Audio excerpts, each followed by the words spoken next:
There we go. Welcome back to it. What? We haven't even uploaded... Well, I say we. I haven't uploaded the last part yet, but welcome to 2017. What the fuck? How dare you say that? So I take it you're not too happy.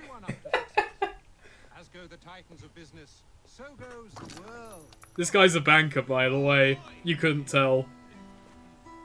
He looks like a goblin, so yeah, like in Harry Potter, they were all goblins. It's nice to know that even Assassin's Creed is on the note that they're not very human. Best guards money can buy. Won't do Mr. Dredge any good. Oh no, shit. Fuck up, dude. Dude! You see, we were using that as a disguise? Yeah? I'm very confused. Okay, so what we got to do is, we've got to locate a guy called Mr. Dredge, and ideally not kill any policemen doing so. We're going to capture Mr. Dredge because there's something going on at the Bank of England. Something really bad. And Jacob's on the case. Jacob's here to stop the Templars from, I don't know, having a bank account where they can input their money and take some out and, you know, register as self-employed, because you're not going to take over the world with a day job. You're going to have to manage your own affairs.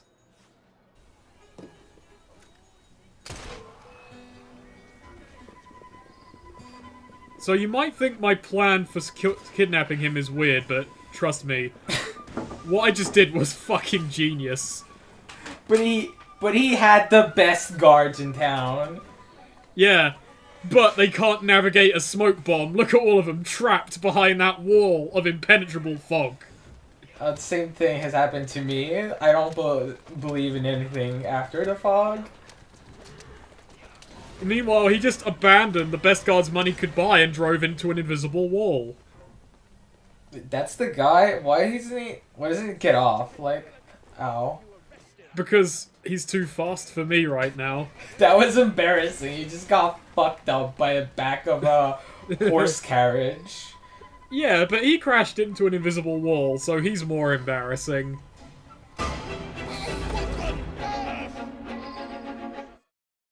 That was an awkward tackle. I love how it just, you know, there's a cut in a fucking...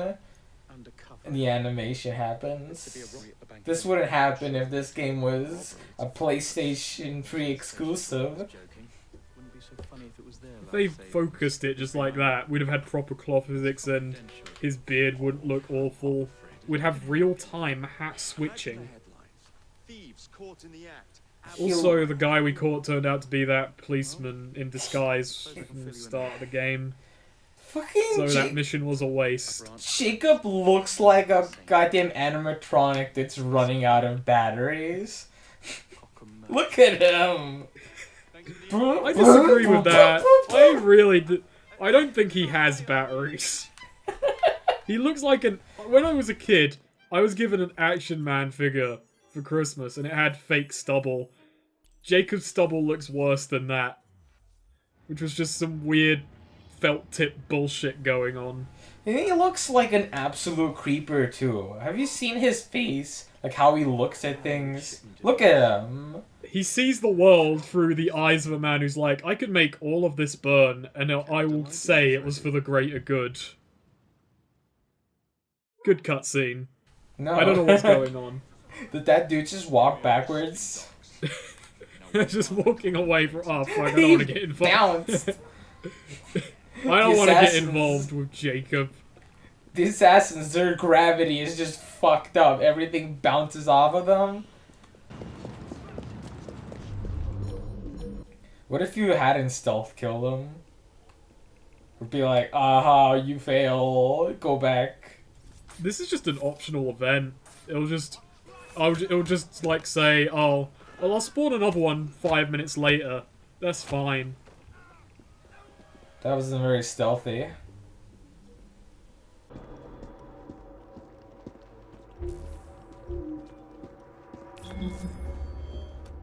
Boy, had fallen out of sync. We're part 22, yeah? Yeah. Good.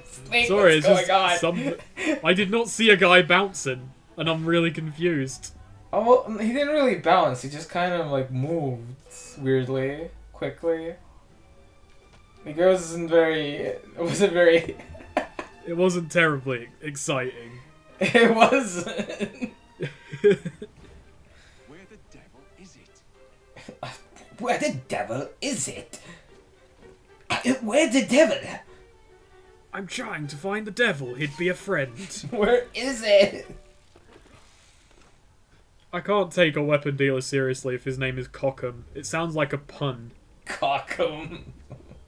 Hey, welcome to Cockham Guns! Ah, stealth. In the year 2014-15, whenever this came out. Remember the superhero movie Hancock?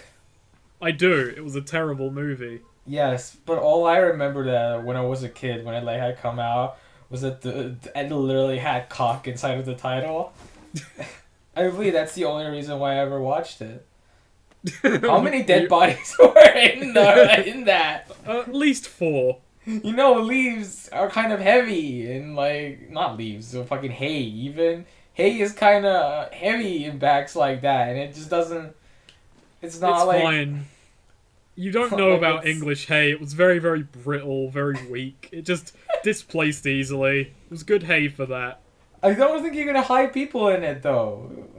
Not comfortably. You'd have to like lift it up, like. You can really Yeah, see. but If you why were is there hidden. even hay around there? No one's gonna look. I would have looked. If I saw a suspiciously Assassin's Creed scenario going on, like a random fucking old-timey ancient cart is just with fucking hay on it. Yeah, I'd probably check it out. I didn't want to kill these people, but I have to be anonymous, you know, to have a look in there, so they had to go. Hello. I could kill a lot of people with ease. What is that? What did he do that? He's marking it so he can track it. You see, if this was a proper Assassin's Creed game, he would just, like, climb under the covers and hide in there and be taken to the fucking place. But we instead need to just watch it go. We have to tail it. The funnest game mechanic in the world. I thought we were like heading towards the end game and stuff, so wouldn't we like? I mean, why are we still doing like these low end work jobs? we're not actually approaching endgame. We're late mid-game at the moment, which in Ubisoft pacing terms means basically nothing. Ubisoft pacing is basically, it's the end game in the final 2 missions, and everything before then will be faffing. The sense of forward progression and plot momentum will be basically non-existent because there are so many side quests you can't adequately pace a plot around them. Yikes. So right now, because the way this game is segmented is, you know, in this chapter we'll be taking on Starek's medicine, in this one his transport network, and now we're investigating Starek's connection to the banks. How a weapon shipment comes into that, I've entirely forgotten. I don't think it's very important, though. Why don't we just go up to Merrick and kick his fucking ass? Because that wouldn't be the Jacob way. Jacob's a man of subtlety and enterprise. Who'll follow these weapons to their destination instead of waiting for the guy to turn up, punching him in the face, and saying, "Where are they going? Where are they going, lads?" I thought the work of an assassin was supposed to be like subtle No. and like quick and like you wouldn't notice it that much. But like these dudes like do all these things to just kill off the guy. Like, you know, Ideally, if you're an assassin, you want to kill as many people as possible so everyone knows you did it. Being an assassin is very much about the reputation of being an assassin, letting the public know. That's why, you know, being an assassin, he decided to start a street gang enterprise. which has actually contributed very little to the, you know, main plot. Him having a gang is entirely pointless. It existed purely for side missions. This game's terrible. It really is, Snake. It just really fucking is horrible. The thing is, when you're playing it, you do notice it, but you're also so bored you don't really think about it. I couldn't imagine myself just going through stuff like that. Cause like, the world building isn't really interesting. The fucking... the missions are just the same thing over and over again. So there's like no story to like keep you going along with it either. So like, what is there? What is there to do here? I'm gonna ask you a question now. And it's a very important question. It's less about world building and story, it's more about what does the main villain want? And better question, because it's been a while and you barely get any time with him. What does the villain even look like? Can you remember him? Like, can you remember a mental picture of the villain? Somewhat. He kind of has like short hair. Yeah. Doesn't he have a mustache? He does. He has a very dumb mustache. That's his defining feature. His logo should have been his mustache. And doesn't he wear just purple or plastered something? everywhere. I don't remember if he wears purple. I could not describe his clothes. They're Victorian, I guess. Kind of generally, like... Yeah, generally upper class, posh Victorian. Kind of like a general, like an army person. He had this really long, rambly rant about how tea is important that you feel the writer was really proud of, but really had no kind of weight to it or any deeper connotations about the actual story. You don't really get a sense of London being under the, you know, the lock of Starrick in this game. I don't really feel like I've made anywhere better by liberating them from their gangs. Like, do you remember the Saboteur? Yeah, I do remember the Saboteur. It had a really on-the-nose mechanic, but I really liked it, where as you liberated areas from Nazis, it went from being black and white to ultra, like, colourful and really nice and saturated. And it was so insanely obvious, but it was so good. You get nothing even equivalent to that other than, oh, there are now rooks in this area.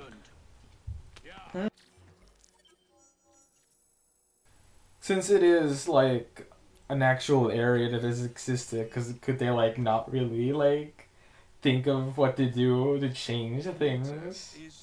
I could think of a few things, like just maybe making the buildings look less muddy, or maybe have, like, start with Starrick logos being everywhere, but they slowly decrease over the course of the game. Or, you know, or at the start of the game, there are more violent, random crimes that stop.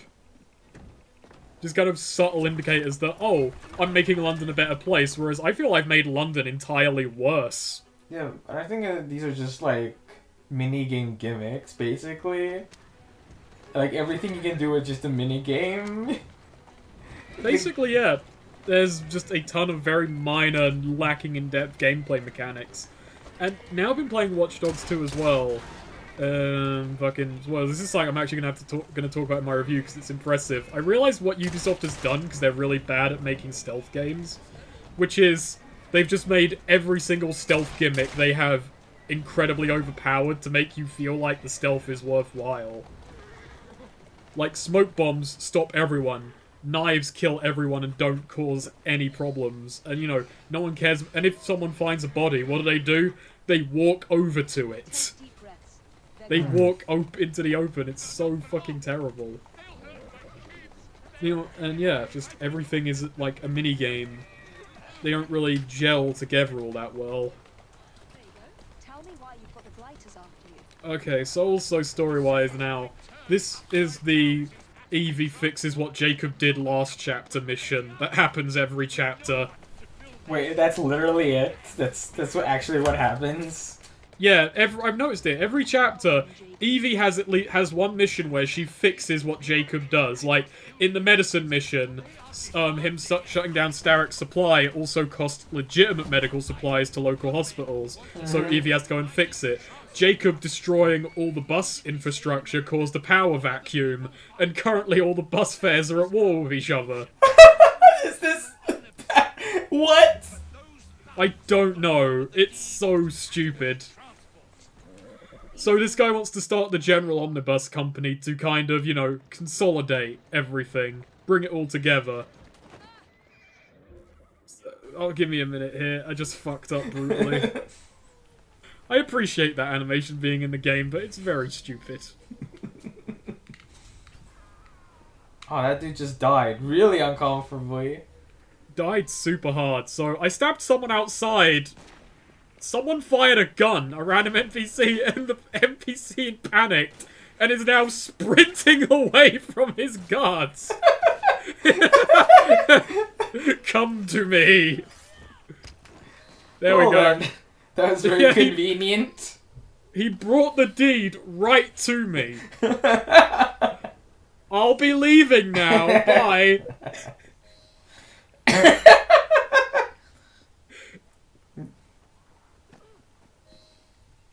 Well, that was probably the best mission in the game. I quite enjoyed it. It's a nice 4-minute break of an actual mission. The founding members of the London General Omnibus Company. Good moral men. Omnibus. None of them bought by Starrick, I can promise you. No siree. Thank you, Mr. I like that Starrick just, like, he gets beaten and he just doesn't try and come back. He is like, oh, you know, I'll start the bus company again. No, he just gives up. Yeah, he doesn't do anything against you. Like, what is he even doing? All he does is whine around a little bit. He whines and kills his own men when they give him bad news. That's the sign of a great villain when you wonder why anyone cares. This is it. This matches a casket owned by the Queen, kept in the Tower of London. It's a fortress. I don't suppose you have any friends there? A guardsman, if you can find him once you're inside. I don't know what that little wink and nod's about. If you can find him, if you catch my meaning, you can find him when you're inside. What does that mean? Is he even real? He's a ghost. He's actually the god Juno. Well, he's actually Hide and Seek Master 2017.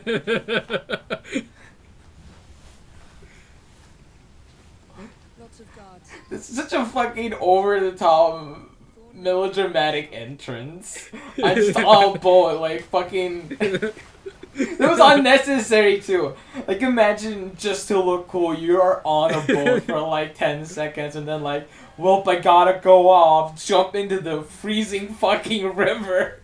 Not just the fact that it's freezing, she's just crawling with diseases right now. Until a little while ago, it wasn't safe to swim in the River Thames. It just... aside from the boats, you know?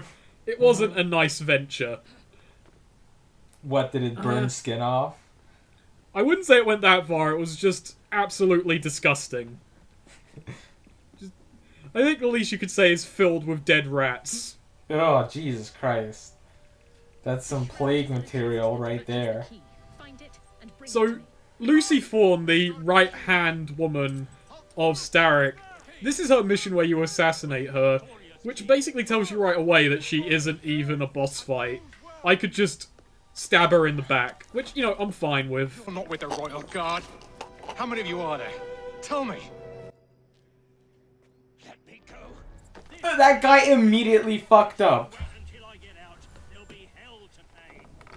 This is treason! I cannot believe you've done this. So, I'm just gonna say, these missions are okay, they're the highlight of the game. They're kind of like GTA 5's heist in that there's not enough of them.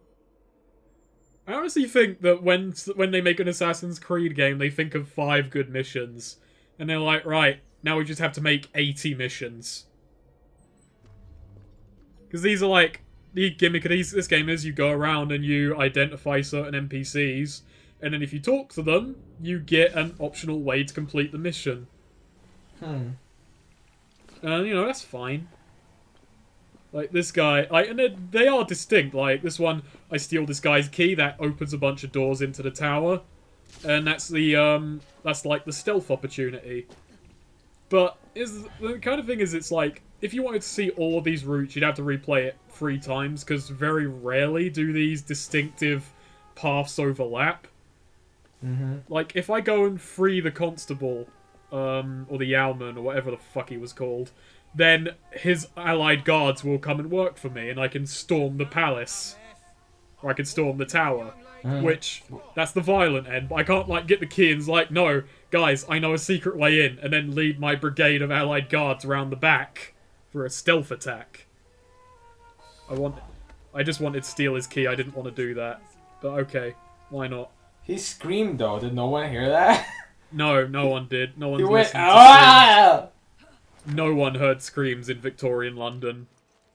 They were just part of the natural atmos. The best thing about that scream though was that it was quieter than anything Evie was saying. But like the volume. So it's only okay when the game deems the scream to matter. Who the fuck is that in his goddamn swag position? His hat disappeared first. You're one of Green's friends, aren't you? Define friend. If you can find him, he was very easily found. He stood out like a sore thumb. One of them long enough to sneak inside, except the guards out here already know my face. We need to deal with them first. Meet me by the white. Wow. Okay. Murder.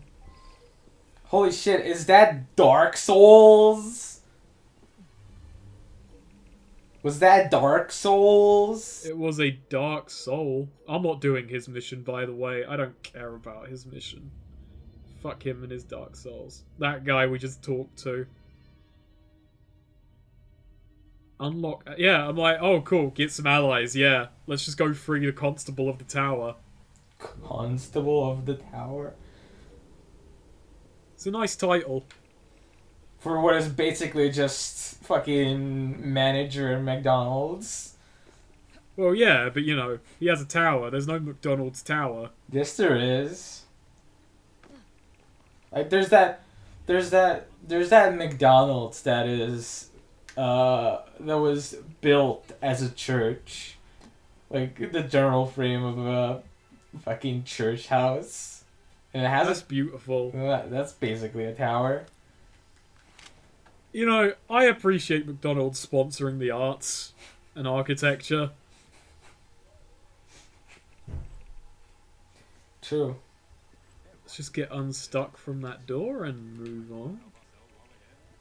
Can't believe this part is still going on. It feels like it's been literally 2 hours. Do you think the commentary feels like that? It really does. It's really hard at this point. An Assassin's Creed game should go on no longer than 3 hours because it doesn't have the sway to carry itself longer. From what we've heard from reviews, Assassin's Creed can barely go on for 2 hours. Like, anything beyond that is just masochistic. You know, you get a solid Ubisoft crank out at least 2 hours of gameplay. It just kind of keeps going after that, though.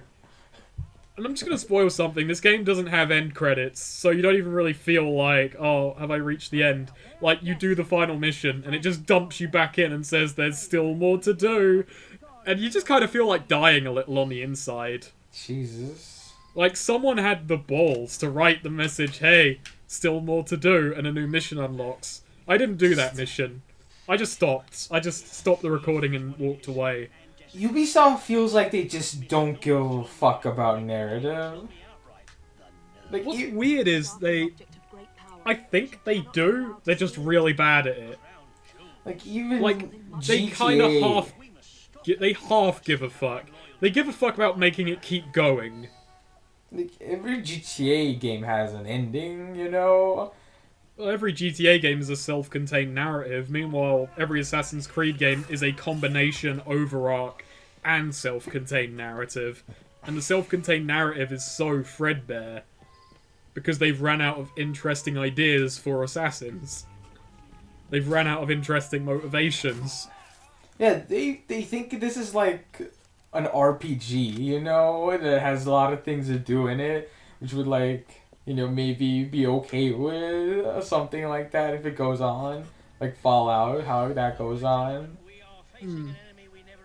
Oh, just an RPG without any of the narrative, without any narrative RPG aspects, just level up systems. They have gameplay RPG systems, but no, like, I make a choice here.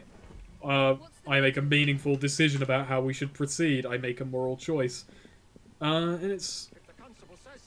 I'm just gonna go through it now, because we've talked about fucking previous Assassin's Creed games. Assassin's Creed 1, like, you played as a master assassin who's gotten arrogant and is demoted, and over the course of the game you re-earn the trust of the Order.